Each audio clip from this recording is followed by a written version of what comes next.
पाकिस्तान में कोरोना से बचाव की कोशिशों की जानिब बड़ा कदम। चीन से आई कोरोना वैक्सीन की पहली खेप पाकिस्तान के हवाले कर दी गई। चीन के सफीर नोंग रोंग ने कहा कि पाकिस्तान पहला मुल्क है जिसे चीन कोरोना वैक्सीन फराहम कर रहा है। चीन अपने आहनी बरादर मुल्क की मदद के लिए हर वक्त तैयार है। शाह महमूद कुरैशी कहते हैं कि कोरोना वैक्सीन लगाने की मुहिम 3 फरवरी से शुरू की जाएगी। पाक फजाइया का खुसूसी तैयारा चीन से वैक्सीन की पहली खेप लेकर आज पाकिस्तान पहुंचा। NCOC के मुताबिक वैक्सीन को इस्लामाबाद में मरकजी स्टोरेज सेंटर में मुंतकिल किया जाएगा। हेल्थ गाइडलाइंस मद्देनजर रखते हुए वैक्सीन की मुल्क भर में तरसील की जाएगी। सिंध, बलूचिस्तान और गिलगित बल्तिस्तान को वैक्सीन तैयारों के जरिए फराहम की जाएगी। वैक्सीनेशन का तमाम तर अमल डिजिटल मैकेनिज्म से कंट्रोल किया जाएगा।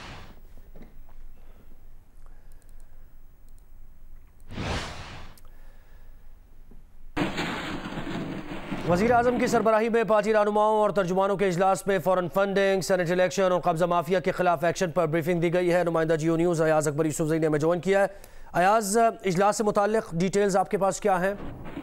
जी बिल्कुल, वज़ीर आज़म की सरबराही में पार्टी रहनुमाओं और तर्जुमानों का एक इजलास था जो खत्म हो चुका है। इसमें फॉरेन फंडिंग के हवाले से जो केस चल रहा है इलेक्शन कमीशन में, सेनेट इलेक्शन की तैयारी के हवाले से और जो इस वक्त पंजाब भर में कब्जा माफिया के खिलाफ जो एक्शन हो रहा है उस पर वज़ीर आज़म को ब्रीफिंग दी गई और तबादला ख्याल भी किया गया। इसके साथ साथ वज़ीर आज़म इस दौरान कहते हैं कि जो ममनुआ फंडिंग यानी फॉरेन फंडिंग में जो केस इलेक्शन कमीशन में जमा है उसमें वज़ीर आज़म कहते हैं कि हमारे पास 40,000 से ज्यादा डोनर्स की तफसीलात मौजूद है और हम इलेक्शन कमीशन को जमा करवा चुके हैं। उन्होंने कहा कि ममनुआ फंडिंग में दूसरी जानिब से किसी डोनर की कोई तफसीलात जमा नहीं कराई गई। हमारा दामन बिल्कुल साफ है, हमने किसी किस्म की कोई गैर मुल्की फंडिंग हासिल नहीं की जो ममनुआ हो। इसके साथ उन्होंने कहा कि नून लीग पीपल्स पार्टी समेत दीगर जमातें अब इलेक्शन कमीशन को हिसाब दें।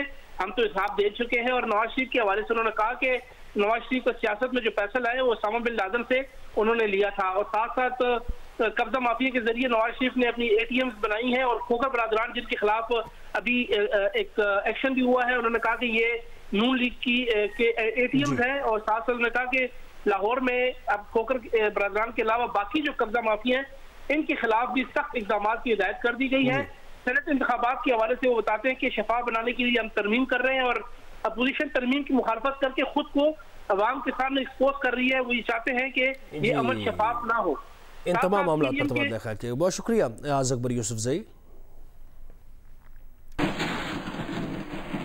वफाकी वज़ीर असद उमर कहते हैं इमरान खान को एहसास है भूख क्या चीज़ होती है। जरदारी और बिलावल बताएं कि पंजाब में 20 किलो आटे का थैला 860 और सिंध में 1250 रुपए में क्यों मिल रहा है। 400 रुपए किसकी जेब में जा रहे हैं। सिंध हुकूमत पर वार करते हुए असद उमर का कहना था कि सिंध में महंगाई के आदाद शुमार देखें तो बाकी जगह हालात बहुत बेहतर हैं। सूबाई हुकूमत पर वैक्सीन पर भी सियासत चमकाने का इल्ज़ाम लगाते हुए कहा कि वैक्सीन एक नहीं फिर भी सबसे पहले वैक्सीन लाने की बात की। पीपल्स पार्टी के रहनुमा फैसल करीम कुंजी कहते हैं बिलावल भुट्टो ने आईनी तरीके से हुकूमत को टफ टाइम देने का फैसला किया है। शाजिया मरी कहती है कि पीपल्स पार्टी इदारों की इज्जत करती है और इज्जत कराना चाहती है। वज़ीर आज़म को TV देखकर पता चलता है कि मुल्क में क्या हो रहा है। इमरान खान अपनी हरकतों से बताते हैं कि वो खुद नहीं आए, ये सेलेक्टेड और लुटेरे हैं। कराची प्रेस क्लब में मरकजी सेक्रेटरी इत्तलात पाकिस्तान पीपल्स पार्टी फैसल करीम कुंडी ने मरकजी सेक्रेटरी इत्तलात पाकिस्तान पीपल्स पार्टी पार्लियामेंटेरियंस शादिया मरी के हमरा प्रेस कॉन्फ्रेंस करते हुए कहा कि पार्लियामेंट में रहकर हुकूमत का मुकाबला करेंगे। उन्होंने कहा कि पहले पेट्रोल बम गिराया जाता था, अब समरी ज्यादा भेजते हैं फिर 2 या 3 रुपए बढ़ा देते हैं।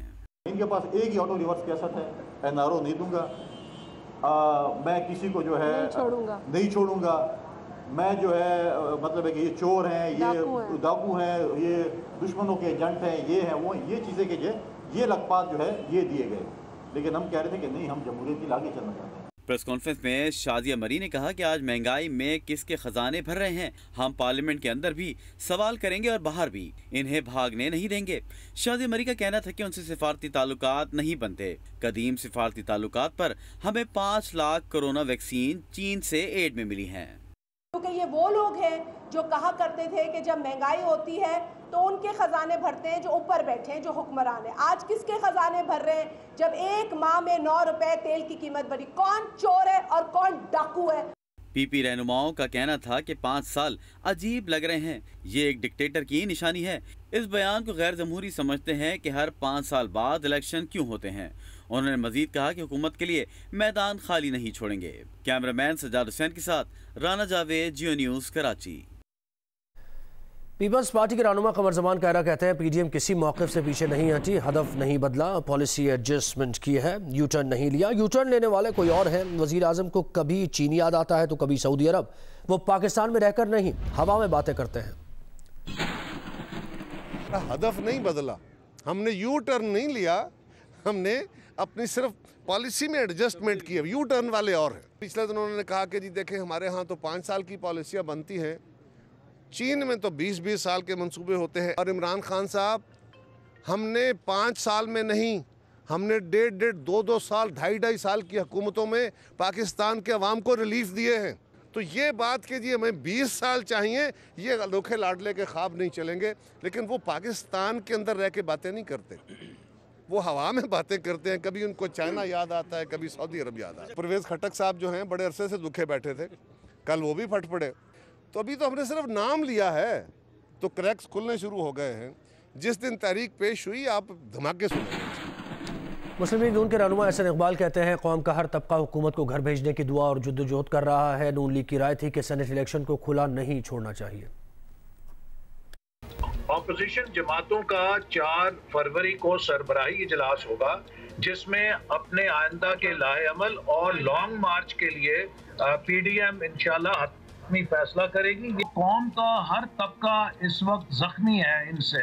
आप देखेंगे कि पूरे मुल्क से एक तारीखी लॉन्ग मार्च होगा और फिर ये हुकूमत उस अवामी दबाव के। वफाकी वजीर फवाद चौधरी ने सियासी हरीफों पर तंज करते हुए कहा कि अब बिलावल और मरियम मिलकर हुकूमत के खिलाफ बददुआओं की मुहिम शुरू करेंगे। पहले ही कह दिया था कि सब लोग अपनी अपनी तनख्वाहों पर काम करेंगे। कहा कि हुकूमत और अपोजिशन के दरमियान बड़ी तलखियां हैं, इतनी तलखियों में मुज़ाकरात नहीं होते।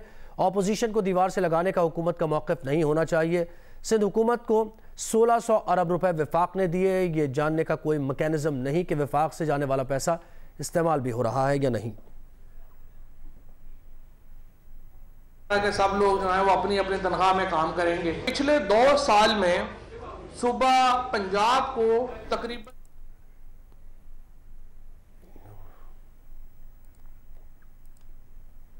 हुआ है, लेकिन ट्रांसपेरेंसी इंटरनेशनल की करप्शन के तासुर से मुतालिक रिपोर्ट पर तहरीक इंसाफ का यू टर्न पे यू टर्न, हुकूमती वज़रा के पैदर पे मुतज़ाद बयानात की गर्दान। पहले गलत दावे किए, फिर गलती तस्लीम करने से इनकार किया, बिलाखिर मानना ही पड़ा। 28 जनवरी को नुमाइंदा खुसूसी डॉक्टर शहबाज गिल ने ट्रांसपेरेंसी इंटरनेशनल की 2019 की रिपोर्ट का डेटा पेश करते हुए माजी में नून लीग हुकूमत को करप्शन स्कोर में कमी का जिम्मेदार करार दिया और आवाम को गुमराह किया।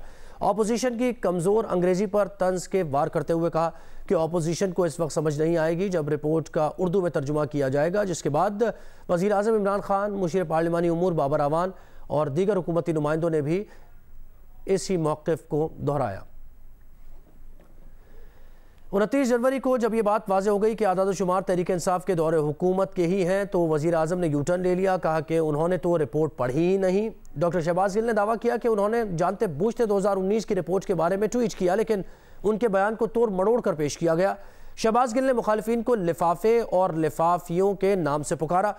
31 जनवरी को आखिरकार हुक्मरान जमात के नुमाइंदा वफाकी वज़ीर फवाद चौधरी ने एक टीवी प्रोग्राम में बिलाखिर तस्लीम कर लिया कि डॉक्टर शहबाज गिल ने रद्द-ए-अमल देने में जल्दबाजी से काम लिया, दानिस्ता या गैर दानिस्ता गलत रिपोर्ट शेयर की और उन पर इन्हिसार करने वाले दीगर हुकूमती नुमाइंदों और वज़रा को गुमराह किया।